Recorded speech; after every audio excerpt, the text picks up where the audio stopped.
talk about that.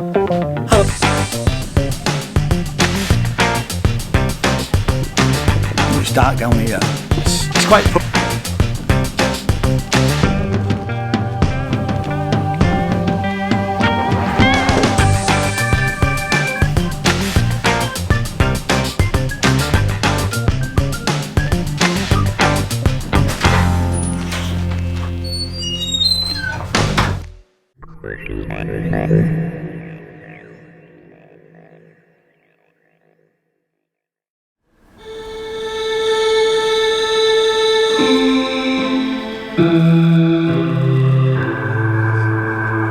That's Syrah, or R1 as it was known on some libraries. Sarah Cohen is the name of the lady whose voice that is. It was recorded in 1981 and then just stretched across the keyboard and was used by everyone, particularly Art of Noise, Tears for Fears, and I won't try and play any of that because I'm one of these people that punches one note in at a time.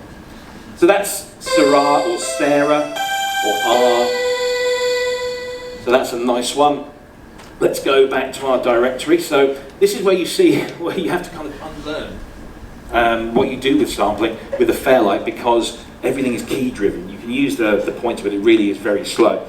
So let's, of course, there's one sound I think that we all know and love that was used all over the shop.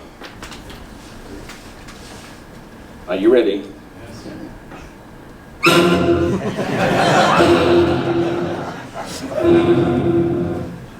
I've actually got the record, not the actual record, but the exact same copy of Stravinsky's Firebird Suite. It's a particular recording of it that was used by, I think it was David Forhouse that actually did the sample. And it is just uncanny that you can actually do that. There's still something about that that gets, it's like the DX7 electric piano.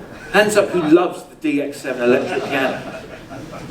Okay. I love it. And it just evokes something nice. What else have we got? Oh, I tell you what, let's do this one. You'll love this, I'm sure. Now, this actually wasn't part of the original studio library. What used to happen was people would use the Fairlight, make their own samples, and then send them back to Fairlight in Australia. And then they'd somehow find their ways into the factory library. Because back then, the legal thing wasn't really a thing. Anyway, let's load this one and see if I can remember how this goes. Owner of a Lonely Heart. Krypton Factor. I think they used that there as well. So, yeah, Cool Stab, and of course then there was another one which was used aplenty. I should be advancing my slides here. Let's do this one first. The old Koto bend. And then, of course, Thomas Dolby was a very prolific user of the Fairlight, and one of the sounds he used to use quite a bit was this one. Can I just say at this moment, I am so happy this thing is playing ball today. Did you work on that one? Charlie Prices? I know you worked, yeah. How embarrassing is this? So that's the Swanee whistle. We had Koto Bend, we've had Cool Stab. Aha, right. So those of you who are fans of the Fairlight Series 3 might want to hear some of these sounds. Now, I forget the name, the guy's surname. I hope he's not here because that would be really embarrassing. Adam, who does these brilliant videos on YouTube, and he did this brilliant 20-minute Terminator 2 soundtrack analysis. If you haven't seen it, watch it. It's brilliant.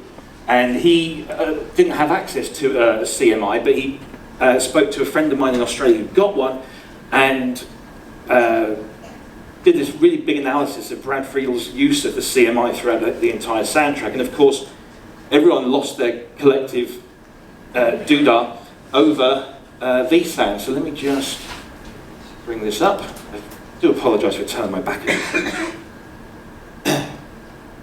Rapid, this. We actually use SD card drives on these machines, and there's just a little box at the back that replaces the hard drive. And we actually have 16 gigabytes in 4 separate partitions of 4 gig each. But unfortunately, the bus speeds are exactly the same as the old. So what you lose is the heat and the noise, but you don't gain anything in speed.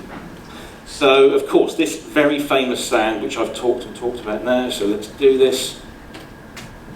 And it's a great use. This is a really good example of how the Fairlight really got people to be inventive with just regular sounds. It's that wonderful thing about sampling. You just take a regular sample, and it sounds like it's supposed to sound. It's just a pretty disinteresting brass fall.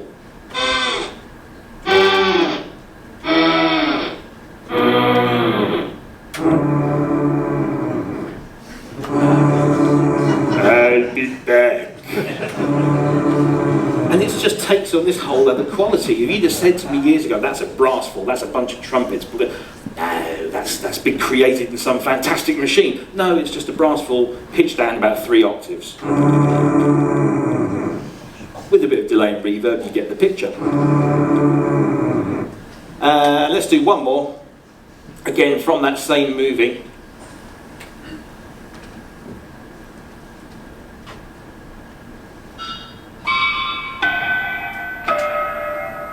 And this was that metallic sound that announced various elements of the Terminator's process. And it's just an anvil, it's a hammer on an anvil.